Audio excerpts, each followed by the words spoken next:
Globalization and the International Working Class, a Marxist Assessment. This is part 2. If you missed part 1, go ahead and check that one out first, because you have missed a lot.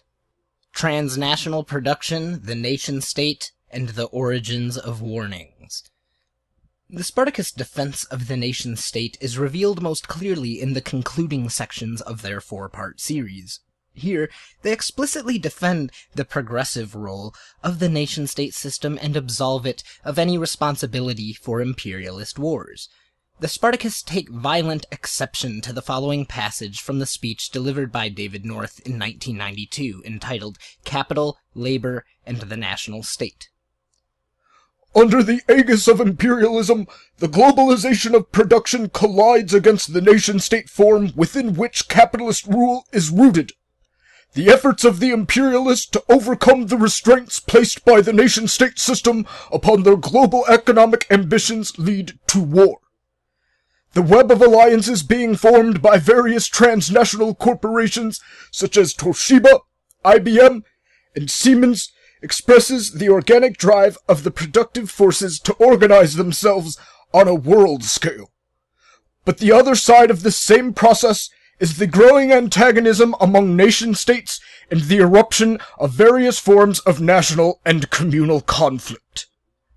For reasons bound up with their defense of the nation-state system, and, as we shall see, with their efforts to deny that it leads to war, the Spartacists chose to omit the italicized passage, the second sentence, in their citation, and then they went ahead to comment on it as follows, quote, "Transnational corporations are here counterposed to imperialist nation-states.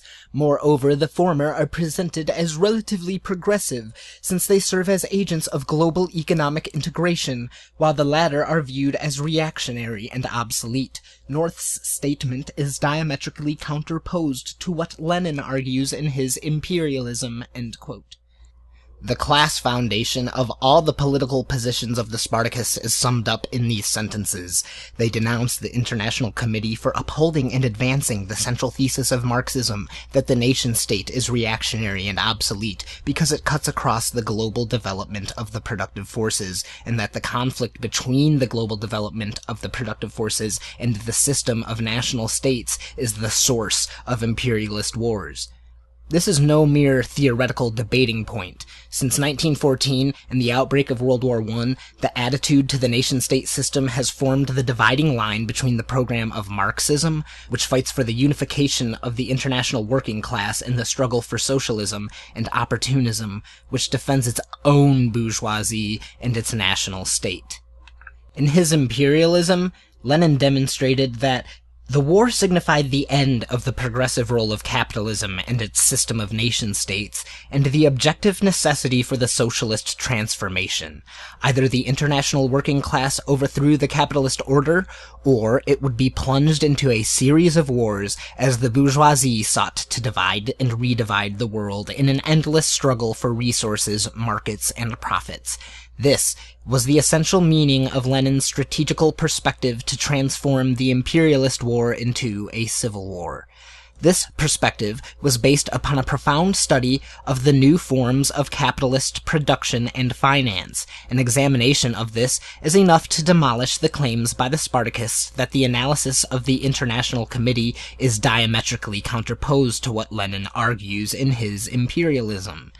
In the passage from North's speech cited by the Spartacists, the significance of transnational production is explained as expressing, quote, "the organic drive of the productive forces to organize themselves on a world state," end quote, a tendency that comes into direct conflict with the nation-state system.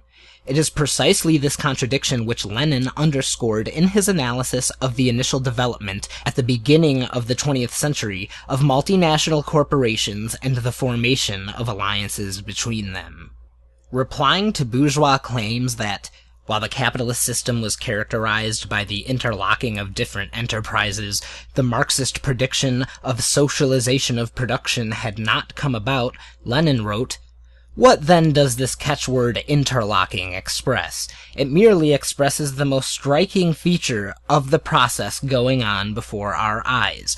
ownership of shares, the relations between owners of private property interlock in a haphazard way. But underlying this interlocking, its very base, are the changing social relations of production. When a big enterprise assumes gigantic proportions and, on the basis of an exact computation of mass data, organizes according to plan the supply of primary raw materials to the extent of 2/3 or 3/4 of all that is necessary for tens of millions of people, when the raw materials are transported in a systematic and organized manner to the most suitable places of production, sometimes situated hundreds or thousands of miles from each other, when a single center directs all the consecutive stages of processing the material, right up to the manufacture of finished articles, when these products are distributed according to a single plan among tens and hundreds of millions of consumers, the marketing of oil in America and Germany by the American Oil Trust, then it becomes evident that we have socialization of production and not just mere interlocking.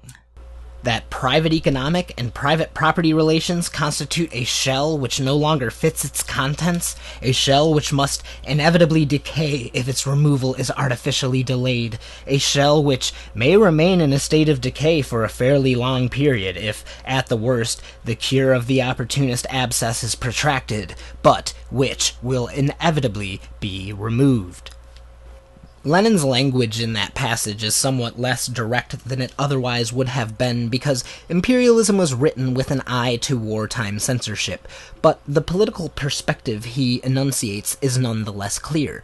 The crucial task is the overthrow of the private property nation-state system, which has become a shell that no longer fits its contents, socialized production, and must be removed.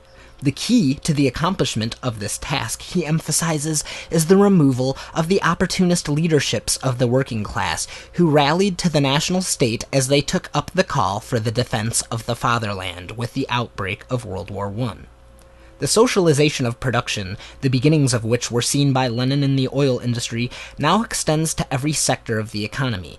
Transnational corporations, either alone or in alliances, dominate production in every sphere, organizing the manufacture and distribution of commodities worldwide. But at every point, this socialization of production conflicts with the private profit system and the division of the globe into rival national states.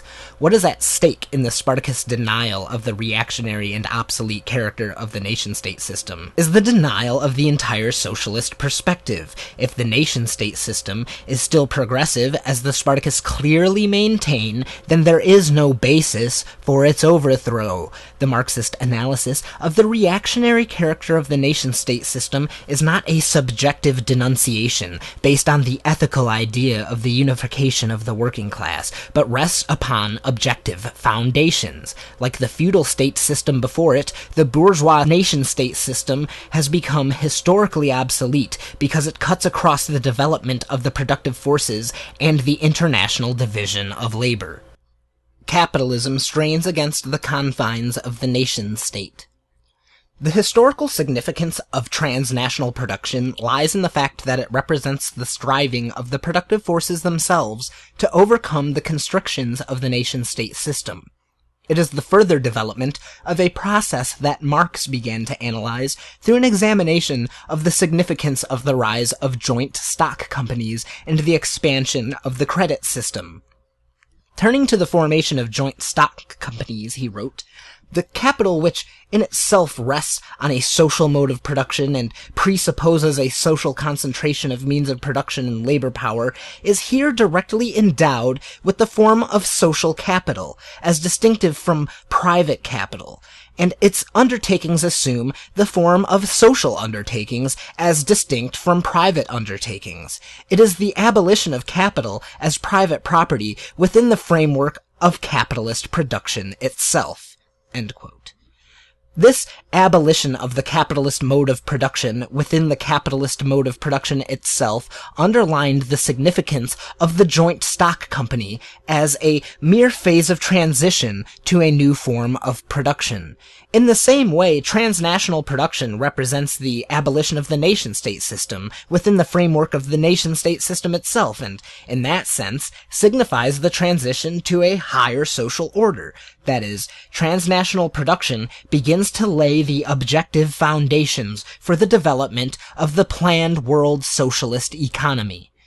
But the development of transnational production within the framework of capitalism cannot eliminate the nation-state system. Hence, it reproduces all the contradictions of the capitalist mode of production in even more acute form. So long as the nation-state system remains, then the drive of the productive forces to overcome it leads to the intensification of inter-imperialist antagonisms and the threat of world war. In other words, so long as the nation-state system remains, the very development of the productive forces threatens to plunge mankind into new forms of barbarism. However, according to the Spartacus, these basic foundations of the Marxist program and perspective are no longer valid. Quote, "To be sure, North and Company do not deny a tendency toward imperialist war, but they do so by counterposing transnational corporations to reactionary nation-states. Corporations like IBM are supposedly striving for a transnational capitalist order, but are obstructed by the bad, old, obsolete nation-state system. On the contrary, the root cause of imperialist wars does not lie in the nation-state system as such, much less on nationalist and chauvinist ideology and demagogy."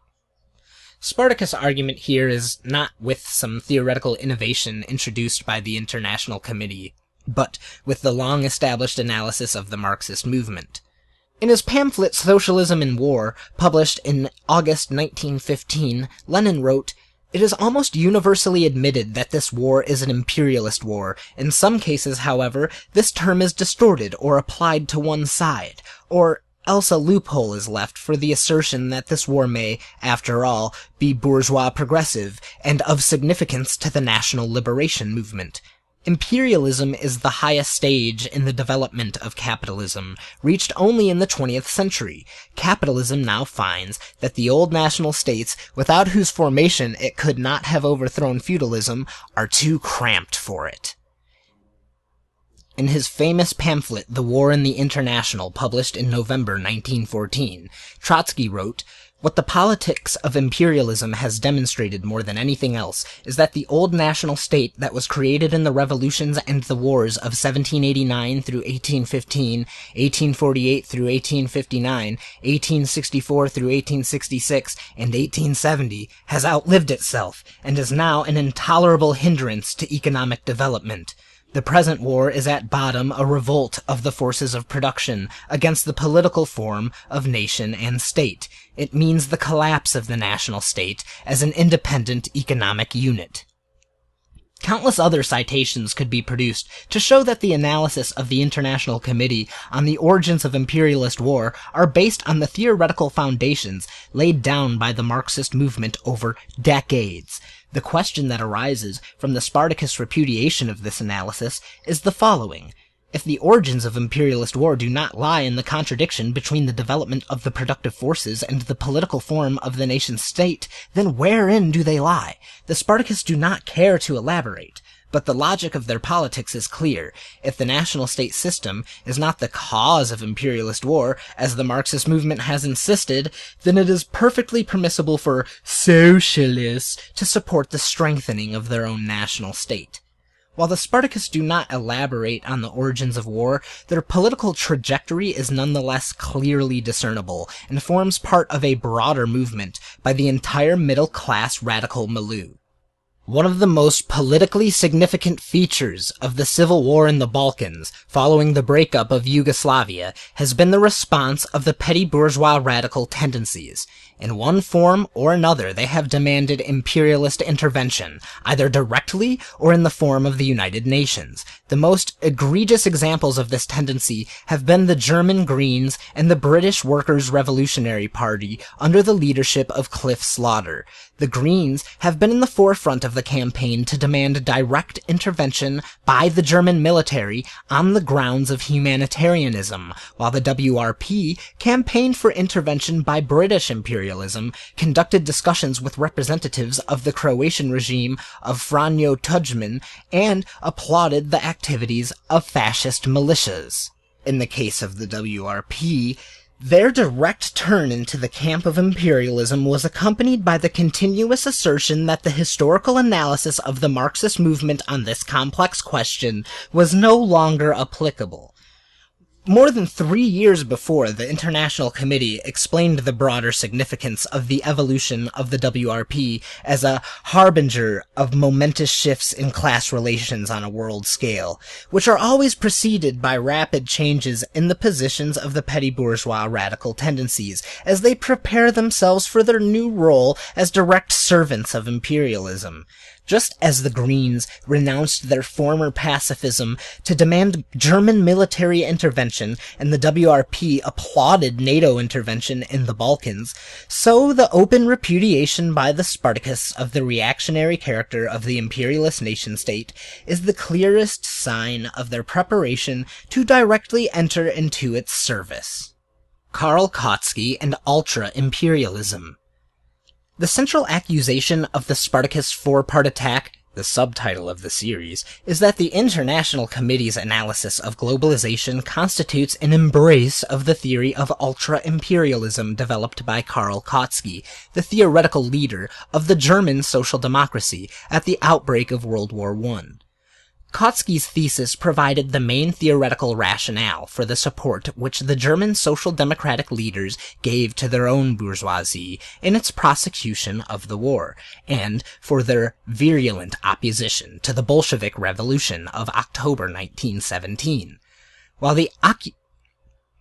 While the accusation of Kautskyism forms the core of the Spartacist denunciation, nowhere do they set out Kautsky's positions, nor do they demonstrate how these positions are reproduced in the International Committee's analysis of globalization. In fact, as we shall show, it is the Spartacists who follow in the footsteps of Kautsky. Before proceeding to Spartacus, let us review Kautsky's essential propositions, and the rationale they provided for the betrayals of the leaders of the German social democracy. Just as the war was breaking out, Kautsky unveiled his theory of ultra-imperialism in an article published in New Zeit, the theoretical journal of the SPD, which he edited. The Marxist movement had continuously warned of the approach of war, arising from the increasingly tense struggle between the major capitalist powers for the control of markets and access to raw materials. At the Stuttgart Congress of 1907 and again at Basel in 1912, the Second International carried resolutions calling upon the workers of the different capitalist countries to unite in the struggle against war, and warning that should war break out, the working classes and their parliamentary representatives would utilize the economic and political crisis created by the war to rouse the masses, and thereby hasten the downfall of capitalist rule. The resolutions of the Second International explained that wars were inherent in the capitalist system and arose out of the struggle for markets and profits, and would only cease when capitalism was abolished. In his theory of ultra-imperialism, Kautsky advanced a new perspective, the peaceful development of capitalism under the domination of a single world trust formed out of an agreement between the major financial powers to jointly exploit the globe. According to Kautsky, what Marx said of capitalism can also be applied to imperialism. Monopoly creates competition and competition monopoly. The frantic competition of giant firms, giant banks, and multimillionaires obliged the great financial groups, who are absorbing the small ones, to think up the notion of the cartel. In the same way, the result of the world war between the great imperialist powers may be a federation of the strongest who renounce the arms race. Hence, from the purely economic standpoint, it is not impossible that capitalism may still live through another phase, the translation of cartelization into foreign policy, a phase of ultra-imperialism, which of course we must struggle against as energetically as we do against imperialism, but whose perils lie in another direction, not in that of the arms race and the threat to world peace. In a further article published in New Zeit in April 1915, Kautsky set out his position as follows. The subsiding of the protectionist movement in Britain, the lowering of tariffs in America, the trend towards disarmament, the rapid decline in the export of capital from France and Germany in the years preceding the war, finally, the growing international interweaving between the various cliques of finance capital, all this has caused me to consider whether the present imperialist policy cannot be supplanted by a new ultra-imperialist policy, which will introduce the joint exploitation of the world by internationally united finance capital in place of the mutual rivalries of national finance capital. Such a new phase of capitalism is at any rate conceivable. Can it be achieved? Sufficient premises are still lacking to enable us to answer this question. As Lenin demonstrated, Kautsky's speculations on the possibility of the development of ultra-imperialism were the basis of his defense of social chauvinism and the social democratic and trade union bureaucracies, who provided the central prop for the imperialist war effort. According to Kautsky, the extreme lefts sought to contrapose socialism to inevitable imperialism, that is, not only the propaganda for socialism that we have been carrying out for half a century in contraposition to all forms of capitalist domination, but the immediate achievement of socialism. This seems very radical, but it can only serve to drive into the camp of imperialism anyone who does not believe in the immediate practical achievement of socialism. Lenin explained that the issue was never the immediate achievement of socialism, but the perspective on which the party had to fight, the development of immediate propaganda against the war to carry forward the independent struggle of the working class. Kautsky's position was that the war did not signify a fundamental turn in the historical development of capitalism. It could have been an interlude opening up a whole new phase of capitalist development. There was no necessity for the party to actively pose the task of taking political power. It could continue as before, carrying out general propaganda in favor of socialism, combined with the struggle for immediate reforms. The differences between Lenin and Kautsky were rooted in opposed assessments of the development of capitalism. For Lenin, the war signified a far-reaching crisis of capitalism, the essence of which lay in the transformation of competitive capitalism into monopoly capitalism, posing the necessity for the taking of power in the socialist revolution. For Kautsky, the war merely opened up several possibilities, including that of a further stage, ultra-imperialism. Hence the issue was not imperialism or the socialist revolution. The party, therefore, could not undertake the struggle for power, but had to continue along the lines established before the war.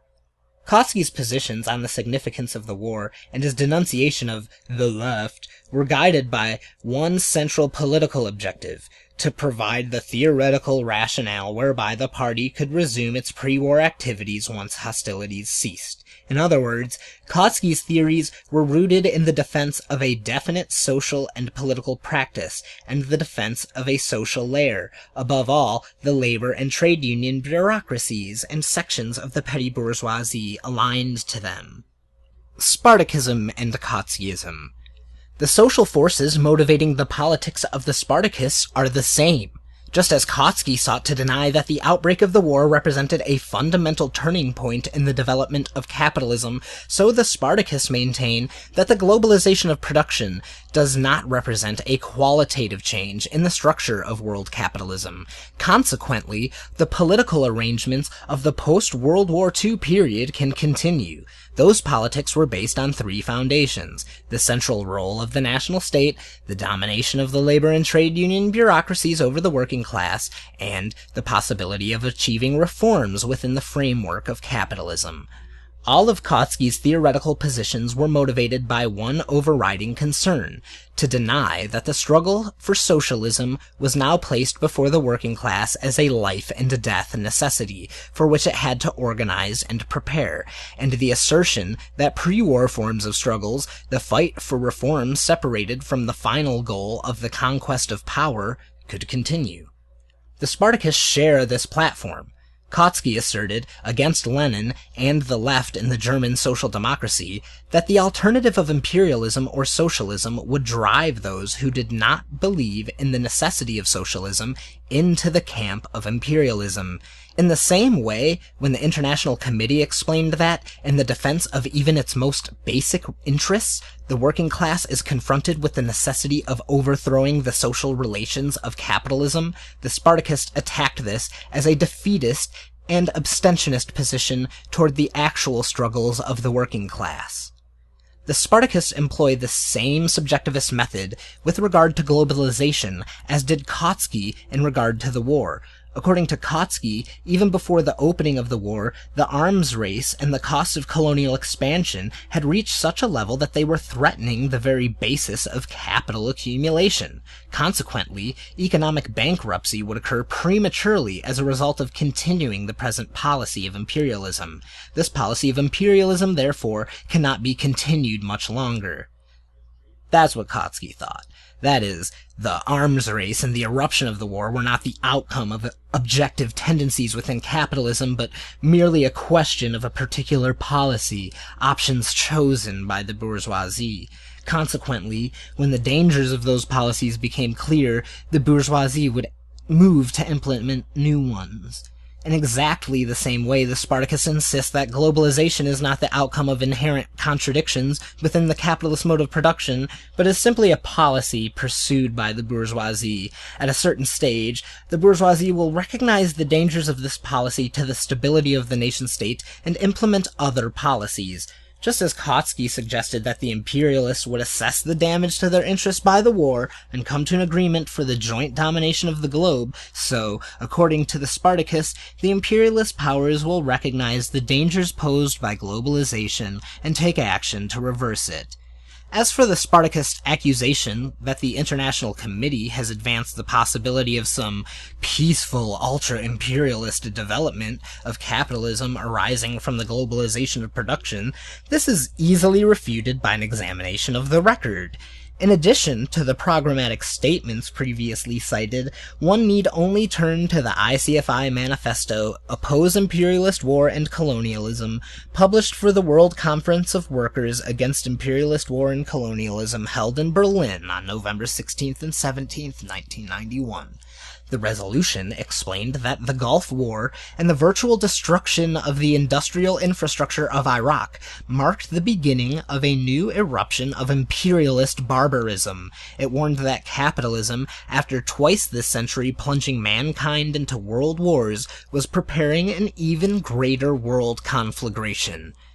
In the words of the resolution, these contradictions between social production and private ownership, between the world character of production and the national state system, are the basic source of the economic breakdowns and violent political eruptions that have repeatedly shaken the planet in the course of the 20th century. Despite all the efforts to suppress them, they are once again building toward an explosion. There is no way to prevent a third world war except through a victorious international proletarian revolution and the overthrow of capitalism. All other proposals for preventing war, from calls for nuclear non-proliferation treaties and proposals for disarmament, to pacifist appeals to the bourgeoisie, conscientious objection and prayer vigils, are little more than exercises in cynicism or self-deception. The resolution explained that, far from lessening inter-imperialist conflicts and tensions, the globalization of economic processes led to their intensification. The modern transnational corporation has, from an economic standpoint, completely outgrown the old puny parameters of the national state. Its directors are compelled to think and act in terms of world production, world markets, world finances, and world resources. The old distinctions between the home market and the world market are in the process of being entirely effaced. The modern transnational corporation, regardless of the geographical location of its home base, is involved in a life and death struggle for the dominance on the world market. But even as the national state loses its objective economic significance, its role as the political military instrument of the competing national cliques of capitalists in the struggle for world domination grows enormously. This fact finds its most powerful expression in the accelerating preparations for a new world conflagration. Fear of globalization's revolutionary implications. Spartacus expresses the fear of a layer of petty-bourgeois radicals over the revolutionary implications of globalization. They are terrified that the familiar world they have known and the political relations they have established over decades are being torn apart. Lenin never denied the tendencies pointed to by Kautsky, the growing internationalization of finance capital, the intertwining of different national capitals, and the subordination of national states to the domination of global financial interests. Rather, he sought to uncover their historical and revolutionary significance. His disagreement with Kautsky was not over whether objective economic tendencies within world capitalism were leading to the growth of internationally integrated finance capital, which transcended nationally limited finance capital. Rather, he disputed the conclusions Kautsky drew from this economic fact. In The Collapse of the Second International, Lenin wrote, referring to Kautsky, "The growing international interweaving between the cliques of finance capital is the only really general and indubitable tendency, not during the last few years and in two countries, but throughout the whole capitalist world. But why should this trend engender a striving towards disarmament, not armaments as hitherto? To think that the fact of capital and individual states combining and intertwining on an international scale must of necessity produce an economic trend towards disarmament means, in effect, allowing well-meaning Philistine expectations of an easing of class contradiction to take the place of the actual intensification of those contradictions." In another comment on the economic processes cited by Kautsky, Lenin wrote, "There is no doubt that the trend of development is towards a single world trust absorbing all enterprises without exception and all states without exception." But, in opposition to Kautsky, Lenin insisted that this development proceeds in such circumstances and at such a pace, through such contradictions and conflicts and upheavals, not only economic, but political, national, etc., that inevitably imperialism will burst and capitalism will be transformed into its opposite long before one world trust materializes, before the ultra-imperialist worldwide amalgamation of national finance capitals takes place. The Spartacists maintain, however, that to point to the interweaving of finance capital and the creation of new institutions to manage its common interests is to take the position of Kautsky. They operate according to the bourgeois logic of common sense based on the exclusion of contradiction. According to this logic, the international interweaving of capital means the lessening of inter-imperialist conflicts. Lenin insisted that the very trend of development to which Kautsky had pointed was the driving force of the war, and also of world socialist revolution. The integration of finance capital and the transition from competitive to monopoly capitalism laid the foundation for the development of a socialist economy. Capitalism, in its imperialist stage, leads directly to the most comprehensive socialization of production. It, so to speak, drags the capitalists against their will and consciousness into some sort of new social order, a transitional one, from complete free competition to complete socialization. Lenin insisted that imperialism was not a policy of finance capital, but an objective process operating independently of the will and the consciousness of the capitalists themselves. They were not able to reverse it, even though it threatened the basis of their rule. For Kautsky, on the other hand, imperialism was a policy which may or may not be reversed, but it was not an objective tendency of capitalist development. The modern-day continuers of this tendency are the Spartacists, with their insistence that globalization is nothing more than a political campaign waged by the bourgeoisie, which can be reversed if it endangers the national states of the major imperialist powers. Against this subjective method, the International Committee has shown that globalization is an objective tendency of world economy, the deepening and intensification of processes first analyzed by Lenin and other Marxists at the beginning of the 20th century, driving towards war and socialist revolution. The petty-bourgeois ex-radicals and the trade unions. Spartacus and other petty-bourgeois ex-radicals' first political priority in attacking the International Committee's analysis of globalization is to uphold the perspective of trade unionism and, in particular, the authority of the AFL-CIO in the United States in the case of Spartacus. This is of a piece with its defense of a national program for the working class. The trade union form of organization arose historically on the soil of the national economy and the growing power of the national state. In the most diverse circumstances, whether the unions were the creation of a mass socialist party, as in Germany in the late 1800s, or whether they emerged as a purely economic organization with political ties to the liberal bourgeoisie, as in England, they based themselves on the success of the national economy and national industry. The politics of the unions focused on pressuring the state to protect national industry by means of tariffs, etc. This historical development gave rise to strong and ultimately dominant tendencies of national opportunism and reformism. The basic evolution of the trade unions was not only in opposition to socialist revolution, but to the class struggle itself. As the economic life of the nation-states of Europe and America increasingly expanded beyond the national sphere and onto the world stage with the emergence of imperialism, the nationalist politics of the unions became the imperialist politics of the unions. Thus, the Union's tendency to embrace nationalism and integrate themselves into the state has very real, material foundations. The development of globalized economy has undermined the viability of trade unions as nationally based defensive organizations of the working class. This process is expressed in the decay of these organizations and their transformation into appendages of the employers and the state. What is Spartacus' basic argument? Globalization is not real. There has been no fundamental economic change in capitalism since the beginning of the 20th century. There is no objective cause for the wave of defeats suffered by the labor movement over the past 2 decades, and the general decline in wage levels, benefits, and working conditions. There have been no qualitative change in the role of the official unions. Rather, this process is to be explained simply by the subjective cowardice and treachery of the union leaders.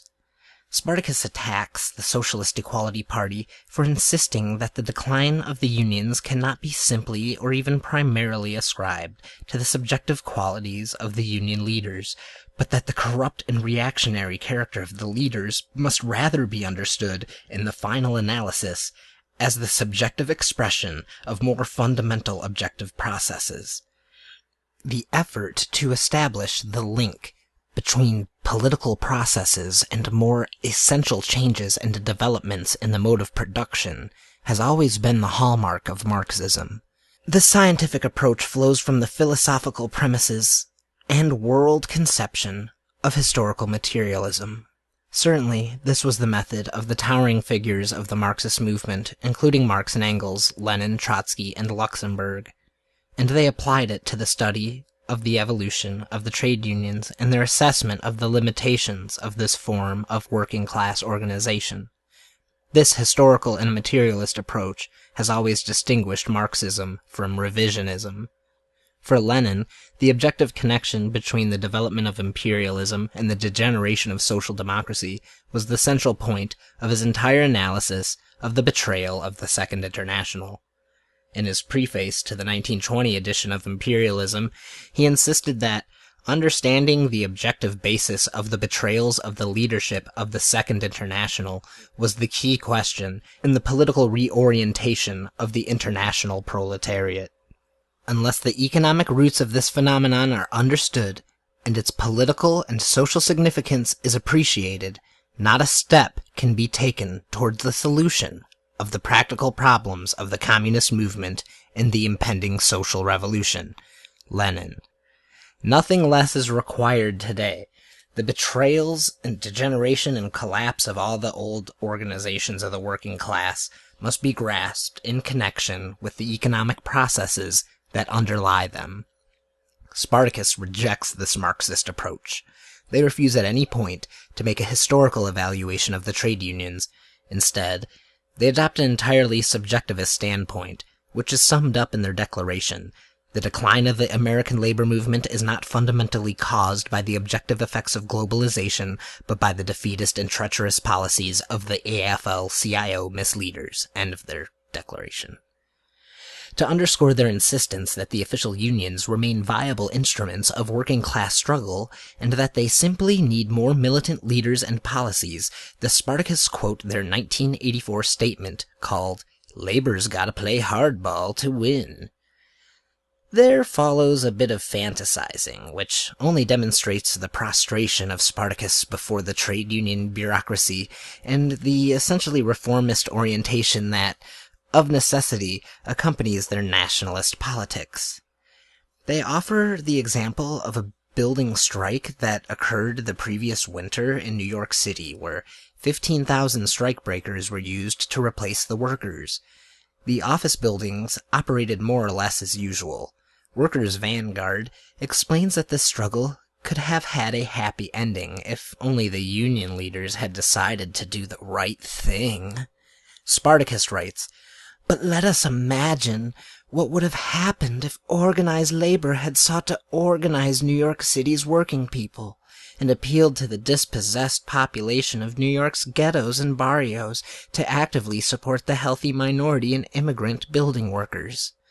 In a further flight of fancy, they continue, "Dozens and hundreds of strikers and other workers, union and non-union, along with black and Hispanic youth, could have surrounded every major office building in New York City and prevented anyone from entering." And this, supposedly, would have been sufficient to bring Wall Street to its knees. David North, to the contrary, the CEOs of American multinationals would not have responded by closing their New York headquarters and running their operations out of New Delhi or Mexico City. Rather, the cops would have attacked and tried to break the picket lines, arresting militant workers and their supporters. The outcome, then, would have been determined by the ability of the New York City labor movement to organize effective actions backed by popular support, especially in the black and Hispanic communities. Then comes the climax. A one-day transit strike, for example, might have convinced the powers that be in the world's financial capital to impose a deal on the real estate barons favorable to the building workers. Here we see cringing before the bureaucracy and the petty-minded reformism that arise from the subjective and nationalist politics of the Spartacus League. It is a pathetic scenario. First, the union bureaucrats changed their minds and abandoned their organic aversion to the class struggle and mobilized the masses. They even call a transit strike. Not an indefinite strike, just a one-day strike. Even the fantasies of the Spartacus League conform to the small change of their politics. This, however, is sufficient to unnerve the bankers. They change their minds, and, in turn, change the minds of the building owners. The circle of subjective decision-making is completed. Everyone has changed his mind, and all the problems are solved. The building workers win, and labor and capital are reconciled. Hence, according to the Spartacus League, there's no reason why the bitter experiences of workers with the AFL-CIO should become the starting point for drawing fundamental conclusions about the class nature and political role of the official unions or the viability of national-based forms of organization and national programs in general. The only permissible conclusion is that the AFL-CIO must somehow be made to adopt more militant tactics, bigger picket lines, and more aggressive forms of pressure on the employers and the government. it is forbidden to challenge the authority of the established trade union organizations. In all their struggles, American workers must seek the sanction of the AFL-CIO. In its 1994 Perspectives document, the Spartacus League takes note of the growing disaffection of workers, especially the younger, more militant, and more socialistically inclined sections from the AFL-CIO unions. It notes further that the same younger workers who evince a concern for broad political and social issues have little interest in the external horse trading and internal machinations of their unions. Far from viewing as a positive development these signs of growing political interest and a striving to break the grip of the bureaucratic apparatus, Spartacus' reaction is to drag such workers backwards and keep them in the thrall of the AFL-CIO.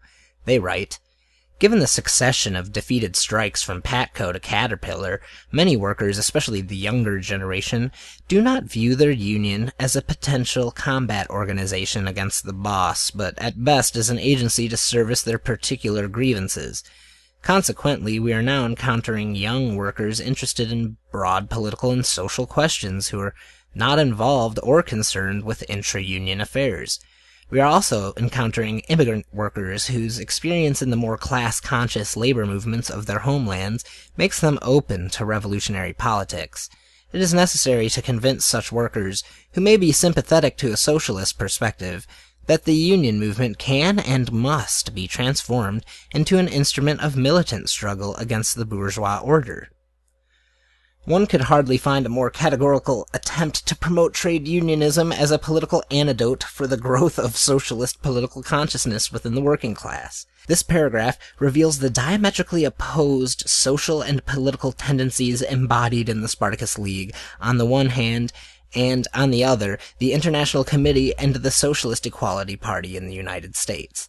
The SEP seeks to give conscious expression to the instinctive striving of the working class, in the first instance its more conscious and militant layers, to find a way out of the impasse resulting from the influence of the trade union apparatus.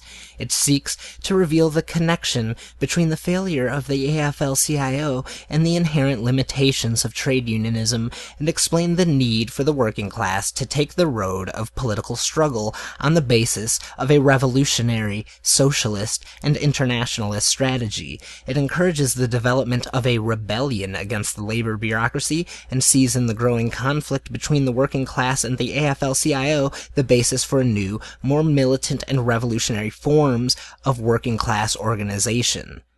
The Spartacus League reacts to the signs of a collision between the working class and the trade union apparatus with alarm and hostility.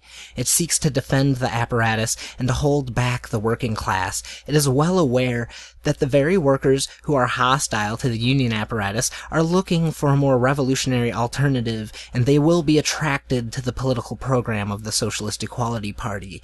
That is why the Spartacus so deeply hate the SEP. Their antipathy for the Marxist Party reflects the fear and hatred of the trade union bureaucracy itself. Marxism and the trade union question. The Marxist movement has a long and rich record of theoretical and political discussion on the trade unions and their inherent limitations.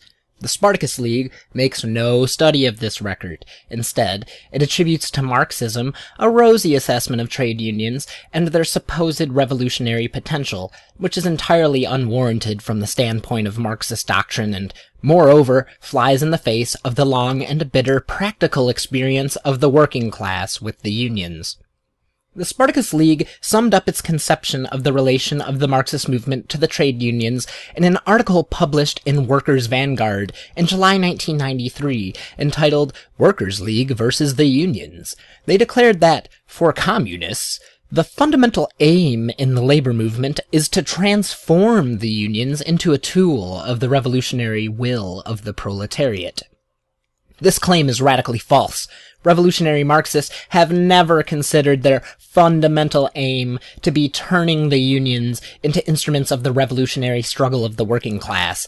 On the contrary, the greatest Marxist leaders and theoreticians have insisted that the unions, by their very nature, can at best serve as a defensive organization of the working class, seeking to obtain the best possible wages and working conditions within the framework of the capitalist system.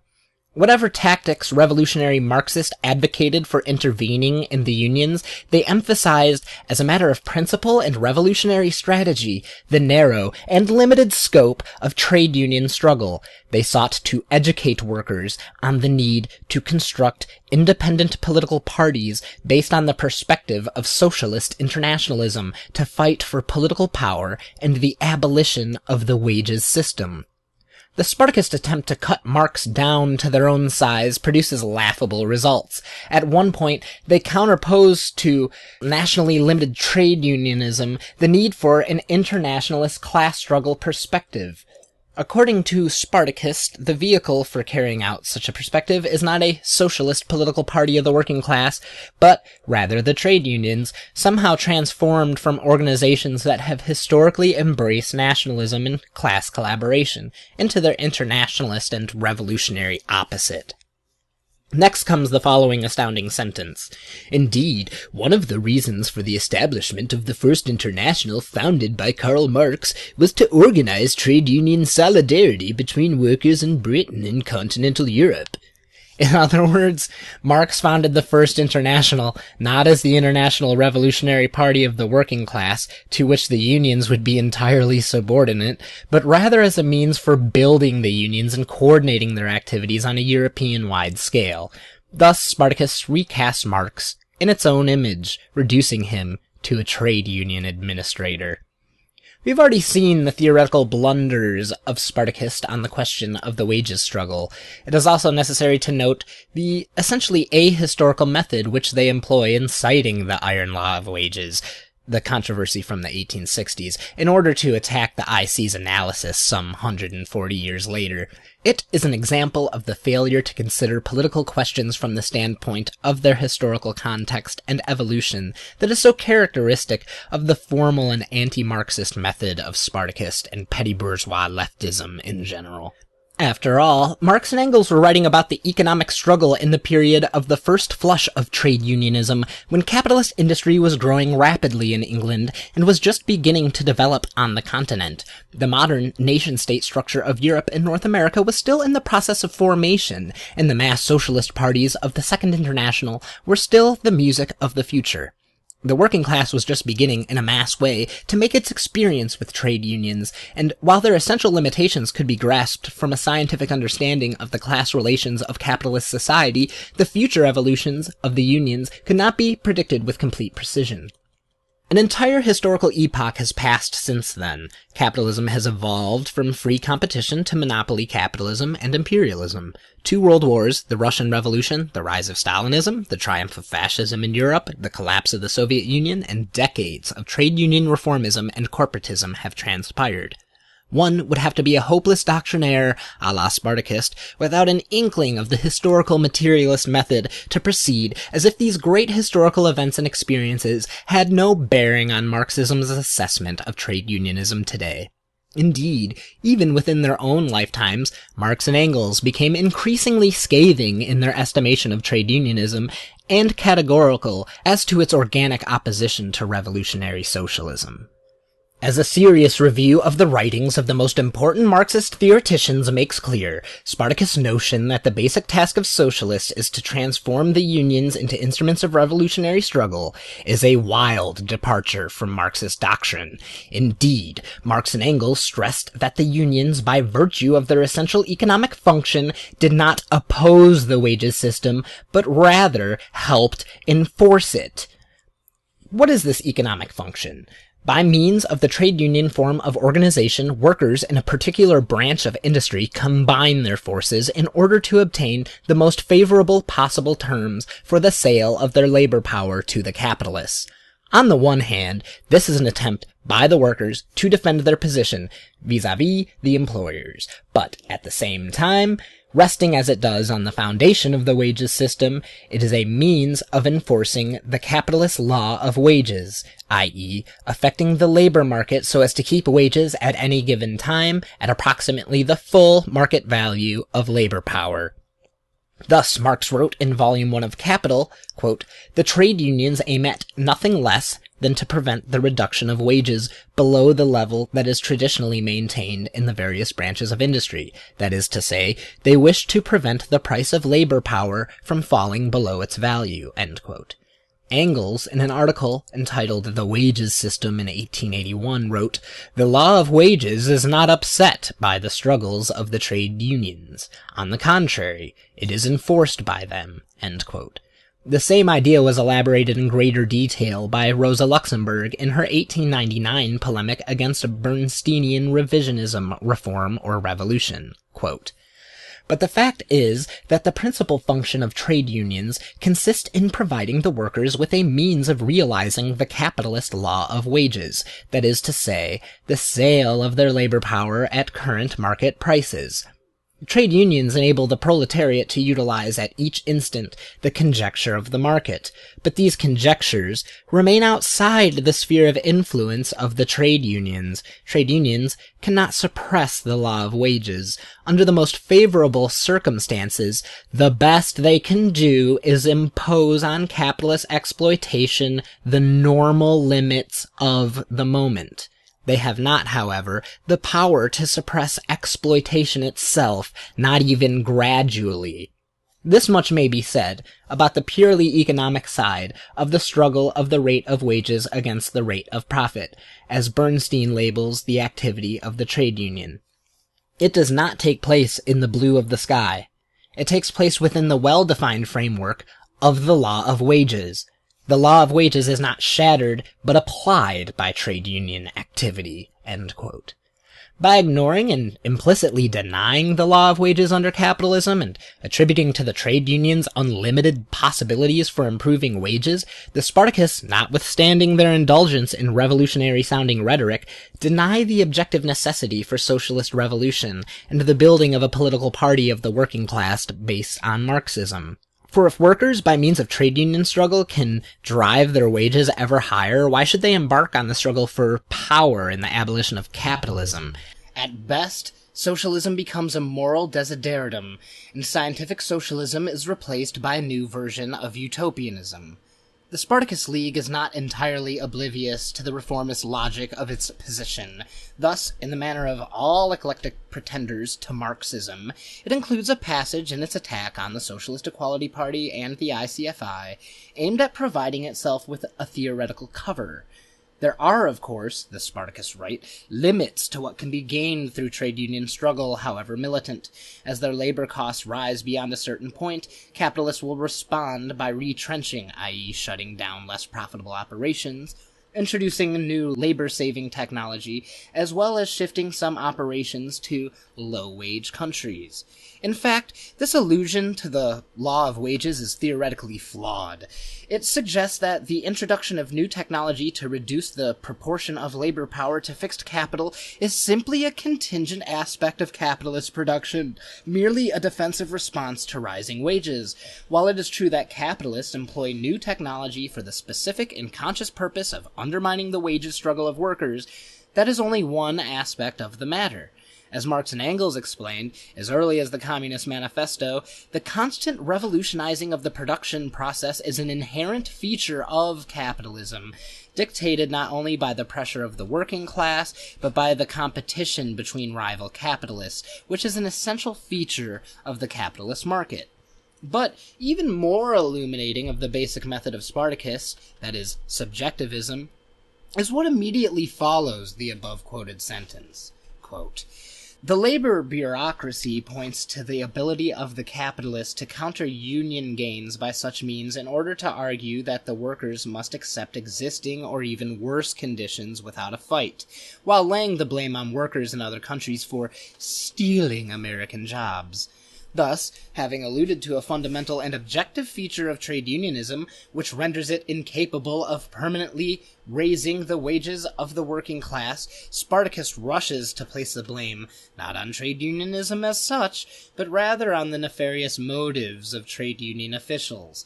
The SEP would be the last to dispute the rotten character and base motives of the union leaders, but the fact remains that workers' struggles, insofar as they remain restricted to the form of trade unionism, can find no means of overcoming the basic tendency of capitalist production to drive down workers' wages and working conditions. This is what Spartacus seeks to obscure. The theoretical insight into trade unionism provided by the Marxist analysis of capitalist production relations and the scientific conclusions drawn from decades of historical experience demonstrate that the trade union form of organization organically evolves in a manner hostile to the class struggle.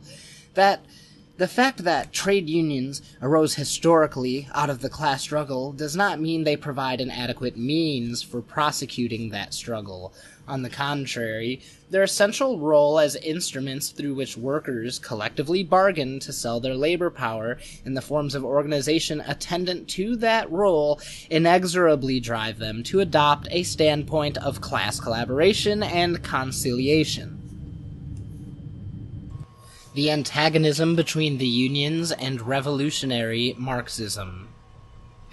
Thus, the historically antagonistic relationship between the revolutionary Marxist Party and the trade unions, a phenomenon that has emerged wherever industrial capitalism has developed, is rooted in the objective characteristics of the trade union form. The Marxist Party represents the working class in its historical capacity as the revolutionary antithesis to the production relations of capitalism. The trade unions ultimately base themselves on these very production relations. What are some of the essential characteristics of the trade union form? In the first place, the trade unions organize workers according to particular crafts or branches of industry, that is, according to the requirements of the capitalist market for labor power.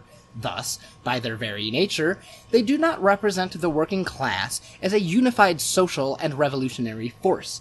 Instead, they divide workers into various sectional interests, defined by the operation of the capitalist market, not the historical imperative to overcome that market. The unions, in essence, embody the working class in its aspect as an oppressed and exploited part of society, not as a revolutionary class. For precisely this reason, the unions respond to technological progress in a reactionary manner. Either they seek to block it in order to maintain existing employment and wage levels, or they abandon any defense of jobs and wages and collaborate in imposing new forms of production at the expense of their members. The unions cannot embrace technological progress which serves the long-term historical interests of the working class, and at the same time defend the immediate conditions of workers which are threatened by such progress, because this task can be accomplished only on the basis of a revolutionary socialist orientation.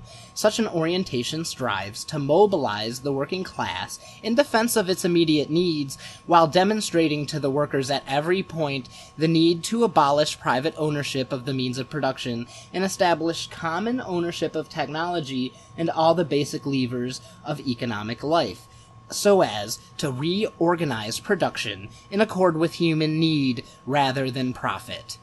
Luxemburg, in Reform or Revolution, sums up the attitude of the unions to technological development as follows. Insofar as trade unions can intervene in the technical department of production, they can only oppose technical innovation. But here they do not act in the interest of the entire working class and its emancipation, which accord rather with the technical progress and therefore with the interest of the isolated capitalist. They act here in a reactionary direction." End quote. The unions must moreover seek to establish legal and binding agreements with the employers for the terms of the sale of labor power. Insofar as they enforce these contracts, they enforce the principle of bourgeois legality, and seek to ensure the stable and peaceful relations between employer and worker. Any insurgent movement of workers threatens these relations, and social revolution means the eradication of the very economic and social foundations upon which the unions are based. What are the further implications of the acceptance of the status of workers as sellers of labor power? Inevitably, it compels the unions to adapt themselves to the changing need of capital for new forms of labor, based on higher levels of exploitation. When new methods and forms of capitalist production demand a new type of worker without the safeguards of relatively secure employment, the 8-hour day, firm job classifications, seniority, pensions, health benefits, etc., when instead they demand flexible part-time and temporary labor, where workers' hours are dictated by the immediate needs of the employer, and wages and benefits remain at poverty levels, the unions must either supply these requirements of the market or go out of business. Historical experience has demonstrated, in practice, the organic antagonism of the trade unions to the class struggle and to social revolution. In this respect, the examples of Britain and Germany are most revealing, since the two countries provide the classical models of trade unionism. In Britain, the unions grew and flourished in the aftermath of the collapse of a revolutionary political movement of the working class, Chartism. They emerged as purely economic organizations and rapidly came under the political wing of the Liberal Party, the party of the manufacturing bourgeoisie. In Germany, the mass unions were founded by the social democracy. They officially adhered to the program of Marxism and emerged as instruments on the economic front of the mass socialistic party. Yet, in both countries, the unions evolved as conservative defenders of the capitalist status quo. Engels and the English unions. Engels, in his writings on the English working class from the 1840s, evinced considerable enthusiasm over the growth of strike struggles and trade unions, but even at this early stage, he criticized the narrowness of the unions and considered Chartism to be a superior and more advanced form of struggle. In his later writings, he associated the rise of the unions with a political decline in the labor movement, following the breakup of the Chartist movement after 1848. He became increasingly contemptuous of the unions, describing their transformation from instruments of working-class insurgency into well-established institutions of the official status quo. In an 1879 letter to Bernstein, Engels did not mince words as to the state of the English labor movement. Quote, "For a number of years past, the English working-class movement has been hopelessly describing a narrow circle of strikes for higher wages and shorter hours, not, however, as an expedient or means of propaganda and organization, but as the ultimate aim. The trade unions even bar all political action on principle and in their charters, and thereby also ban participation in any general activity of the working class as a class. One can speak here of a labor movement only insofar as strikes take place here, which, whether they are won or not, do not get the movement one step further. To inflate such strikes, which often enough have been brought about purposefully during the last few years of bad business by the capitalists to have a pretext for closing down their factories and mills, strikes in which the working class movement does not make the slightest headway, into struggles of world importance, as is done, for instance, in the Freiheit published here, can, in my opinion, only do harm. No attempt should be made to conceal the fact that at present no real labor movement in the continental sense exists here, and I therefore believe you will not lose much if, for the time being, you do not receive any reports on the doings of the trade unions here." In 1881, he wrote, "Trade unions have now become acknowledged institutions, and their action as one of the regulators of wages is recognized quite as much as the action of the Factories and Workshops Acts as regulators of hours of work." In the same article, he anticipated the emergence of new political forms of struggle that would overcome the stifling influence of the unions on the working class. More than this, there are plenty of symptoms that the working class of this country is awakening to the consciousness that it has for some time been moving in the wrong groove, that the present movements for higher wages and shorter hours exclusively keep it in a vicious circle out of which there is no issue, that it is not the lowness of wages which forms the fundamental evil, but the wages system itself. The knowledge once generally spread amongst the working class, the position of the trade unions must change considerably. They will no longer enjoy the privilege of being the only organizations of the working class. At the side of or above the unions of special trades, there must spring up a general union, a political organization of the working class as a whole, end quote. In a famous article entitled England in 1845 and 1885, Engels described the shift in the attitude of the manufacturing bourgeoisie towards the unions following the rapid growth of British industry in the decades that followed the repeal of the Corn Laws, 1846. Quote, "Thus, a gradual change came over the relations between both classes. The factory acts, once the bugbear of all manufacturers, were not only willingly submitted to, but their expansion into acts regulating almost all trades was tolerated. Trades unions, lately considered inventions of the devil himself, were now petted and patronized as perfectly legitimate institutions and as useful means of spreading sound economic doctrines amongst the workers. Even strikes, than which nothing had been more nefarious up to 1848, they were now gradually found out to be occasionally very useful, especially when provoked by the masters themselves at their own time." End quote. Of the great trade unions, he wrote, "They form an aristocracy among the working class. They have succeeded in enforcing for themselves a relatively comfortable position, and they accept it as final. They are the model working men of Messrs. Lyon, Levy, and Giffen, and they are very nice people indeed nowadays to deal with for any sensible capitalist in particular, and for the whole capitalist class in general. But as to the great mass of working people, the state of misery and insecurity in which they live is now as low as ever, if not lower. As for the relations between the First International and the trade unions, they were, contrary to Spartacus' depiction, essentially antagonistic. In a letter of 1871 to Carlo Caffiero, an Italian socialist who helped organize a section of the International in Naples, Engels wrote, "The trade union movement, among all the big, strong, and rich trade unions, has become more an obstacle to the general movement than an instrument of its progress." In a letter of 1887 to John Mahone, a Scottish socialist, he said, "What you say about the leaders of the trade unions is quite true. We have had to fight them from the beginning of the International. From them have sprung the MacDonalds, Burts, Kremers, and Howells, and their success in the parliamentary line encourages the minor leaders to imitate their conduct." During the life of the First International, Marx paid considerable attention to the development of trade union and strike struggles, and he held open the possibility that the unions could contribute to the revolutionary liberation of the working class. However, he had no illusions that they could serve as a substitute for the independent political organization of the working class. Thus, for example, at the Basel Conference of the International, Marx spoke in opposition to a resolution submitted by a French delegate proposing the establishment of an international federation of trade unions.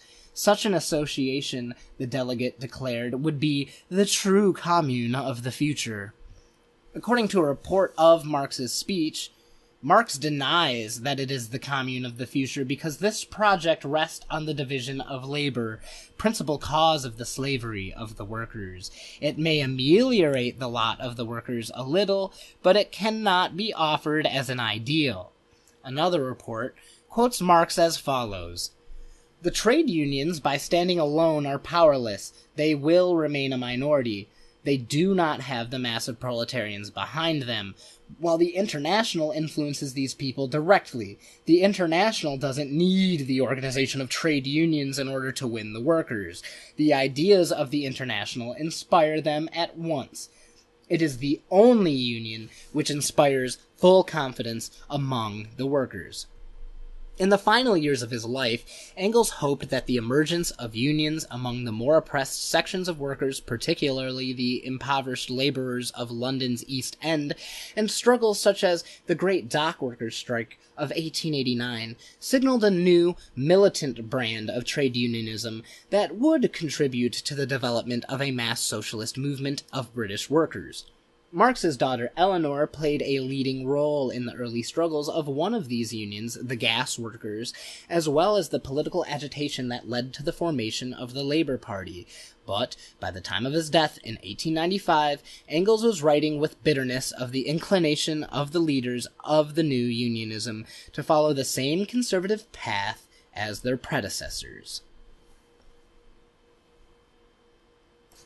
The lessons of German social democracy. Within the German social democracy, the British unions were commonly referred to as bourgeois unions. It was felt that the German unions, founded by the socialist movement and officially part of the revolutionary camp, would play a different role. But as German industry developed rapidly, particularly in the latter half of the 1890s, and the membership and treasuries of the unions grew apace, they quickly began to evince the same reactionary tendencies that characterized their British counterparts. Edward Bernstein, who lived for some 2 decades in exile in England, based his revisionist theories to a large extent on the success of the British unions. He claimed that the English unions demonstrated the capacity of trade union reformism, combined with parliamentary activity, to progressively overcome the exploitative tendencies of capitalism, leading eventually to a peaceful transition to socialism. While the leadership of the social democracy, including initially the trade union leaders, officially opposed Bernstein's attack on Marxist orthodoxy, his opportunist program articulated the social interests and political inclination of the German unions. The latter soon became the most important base for the opportunist tendency within the social democracy. In the first decade of the 20th century, the party leadership increasingly adapted itself to the right-wing politics of the unions, and this process was very much at the heart of the political degeneration that led to the collapse of the German social democracy in 1914. Rosa Luxemburg was in the forefront of the political and theoretical struggle of the Marxist wing of the party against the national opportunist tendency, directing much of her fire against its exponents in the trade union apparatus. Her brilliant polemic against Bernstein, Reform or Revolution, was in large measure a refutation of the attempt to endow trade unionism with a revolutionary dynamic. While acknowledging their necessity, she called the efforts of the unions a labor of Sisyphus, explaining that their successes were, in the end, determined by the economic and trade conjuncture, and that gains won in one period would be lost in another. Moreover, she declared, the more the economy developed on an international scale, the less viable the national orientation of the unions grow to be. As the membership of the unions grew, alongside the growth of German national industry, the union leadership began to agitate for autonomy, arguing that their role as organizers of the day-to-day struggle required that they be independent of the decisions of the party. Luxemburg led the fight against this conception. In the first decade of the 20th century, this conflict became more intense, particularly in the aftermath of the Russian Revolution of 1905. Luxemburg embraced the revolution and insisted that it signified the emergence of proletarian revolution not only in Russia, but on a European-wide scale. The unions, on the contrary, reacted with horror to the events in Russia, recognizing them a direct threat to their perspective of peaceful and gradual growth within the framework of German capitalism.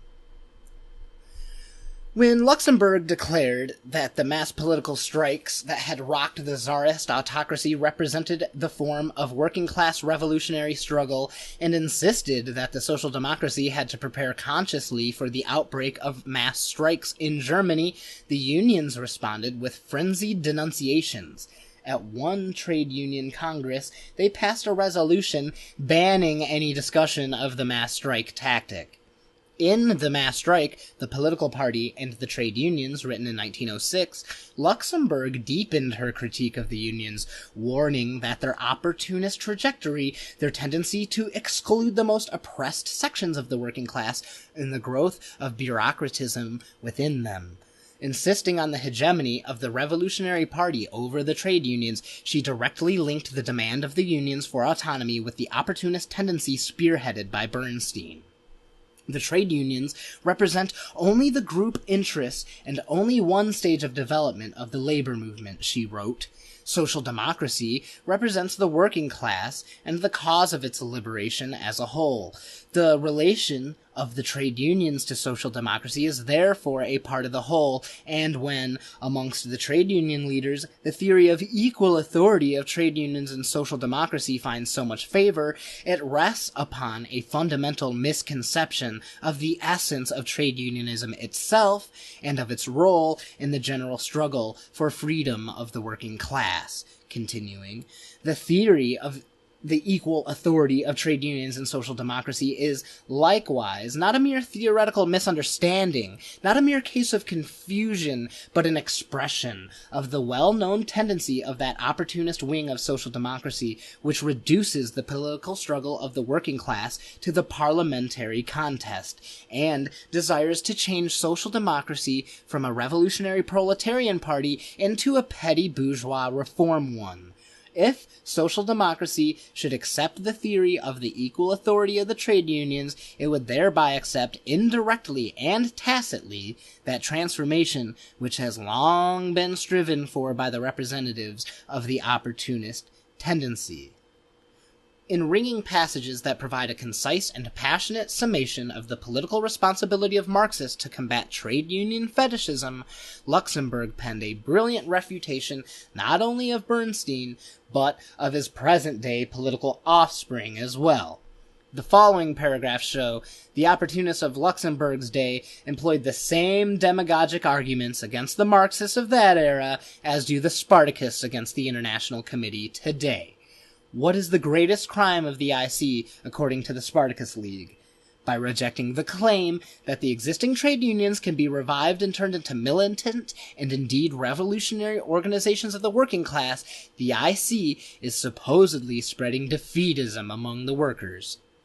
Here's how Luxemburg addressed such charges. Quote, and finally, from the concealment of the objective limits drawn by the bourgeois social order to the trade union struggle, there arises a hostility to every theoretical criticism which refers to these limits in connection with the ultimate aims of the labor movement. Fulsome flattery and boundless optimism are considered to be the duty of every friend of the trade union movement. But, as the social democratic standpoint consists precisely in fighting against uncritical trade union optimism, as in fighting against uncritical parliamentary optimism, a front is at last made against the social democratic theory. Men grope for a new trade union theory, that is, a theory which would open an illimitable vista of economic progress to the trade union struggle within the capitalist system, in opposition to the social democratic doctrine. Luxemburg proceeded to show how the ostensible optimism of the opportunists masked a profound skepticism toward the revolutionary capacities of the working class and a hostility to the fundamental political task of Marxists, that is, that of equipping workers with the theoretical means to critically evaluate their own experiences and thereby gain scientific insight into the social relations of capitalism and the necessity for its revolutionary overthrow. In a passage that stands as a devastating indictment of Spartacus' contempt for any serious theoretical and historical assessment of trade unionism, or any other basic issue, whether it be the nature of the world economy, Stalinism, or the national question, and their attempt instead to block workers from drawing any fundamental lessons from their own experiences, Luxemburg wrote, in contradistinction to social democracy, which bases its influence on the unity of the masses amidst the contradictions of the existing order and in the complicated character of its development, and on the critical attitude of the masses to all factors and stages of their own class struggle, the influence and power of the trade unions are founded upon the upside-down theory of the incapacity of the masses for criticism and decision. The faith of the people must be maintained. That is the fundamental principle, acting upon which many trade union officials stamp as attempts on the life of this movement all criticisms of the objective inadequacy of trade unionism. That Lenin was in fundamental agreement with Luxemburg on the question of unions is evident from his struggle as to the turn of the century against Russian economism, which he characterized as a variety of Bernsteinian revisionism. What is to be done was an extended polemic against the attempt to degrade Marxism to the level of trade unionism, which, as is well known, Lenin called the bourgeois consciousness of the working class. It is worth noting that the Russian unions played no appreciable role in the October Revolution. Indeed, the large rail workers' union, which was dominated by the Mensheviks, worked actively against the socialist overthrow.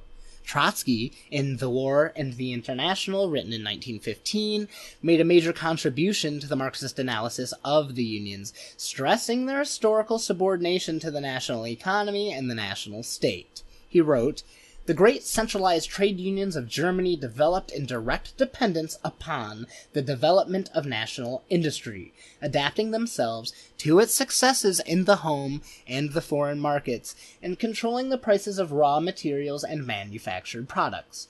For all the indisputed superiority of the German organization, the tactics of the unions were very much the same in Berlin and London. Their chief achievement was the system of tariff treaties." As this brief historical review shows, the unions evolved in an opportunist direction, regardless of whether they were established independently of the Marxist Party or as the offspring of the party. Moreover, as the new unionism in England revealed, even where they embraced more oppressed layers of the working class, they rapidly adopted a standpoint of hostility to the class struggle and the socialist revolution. History has moreover shown that the trade unions are most successful precisely when the national market is most secure and the national bourgeoisie enjoys an exceptionally favorable position on the world market. These are periods when, in general, the class struggle is at a low ebb, and the political consciousness and initiative of the working class are in decline. Such was the case of England at the height of its industrial monopoly in the 19th century, Germany in the period of its explosive industrial growth at the turn of the century, and of course, the US in its period of its economic hegemony after World War II. Indeed, the more the class struggle has moved in the direction of a revolutionary confrontation with the bourgeoisie, the more the workers have come into conflict with the unions. Thus, in Germany, in the period leading up to the outbreak of the World War, workers began to move independently of the unions, throwing up new forms of struggle, such as workers' councils. And when the proletarian revolution erupted in Germany at the end of the war, the unions played a crucial role in the social democracy's counter-revolutionary suppression of the mass movement. It is no accident that Friedrich Ebert, a top social democratic union leader and first president of the Weimar Republic, oversaw the assassination of Luxemburg and Karl Liebknecht in January of 1919. The historic degeneration of trade unionism. It is necessary to bear in mind that the great Marxists of the late 19th and first decades of the 20th century were writing about unions which, notwithstanding their severe limitations, played a far greater role in the daily life of the working class than the moribund trade union organizations of today. The pre-World War I German unions, in particular, provided many social services and served as a center of the cultural life of workers. Officially, at least, they championed the socialist aspirations of the working class, and masses of workers looked to them for leadership and participated in their activities. Those who led the mass German unions had been initially educated and trained by the party and claimed the mantle of Marxism. Even in the decades following the Second World War, the major unions in Europe claimed some form of allegiance to socialism, and the AFL-CIO in the US remained, to some extent, a focus of the militant resistance of workers to the encroachments of big business. It was one thing under these conditions for the Revolutionary Party to employ as a central tactic the placing of demands on the Union leadership as a means of exposing the trade union bureaucracy before the workers. It is an entirely different matter today, after 2 decades during which the unions have essentially completed their degeneration, betraying the most elementary interests of the working class and transforming themselves into outright corporatist extensions of the employers and the state. In an article written in 1937, entitled "Not a Workers' and Not a Bourgeois State," Trotsky answered those who argued that the crimes of the Stalinist bureaucracy and its totalitarian methods rendered the Fourth International's characterization of the Soviet Union as a degenerated workers' state obsolete. Quote, "The class character of the state is determined by its relation to the forms of property in the means of production," he wrote. "Insofar, therefore, that the Soviet regime continued to base itself on the nationalized property forms established by the October Revolution, it remained a workers' state."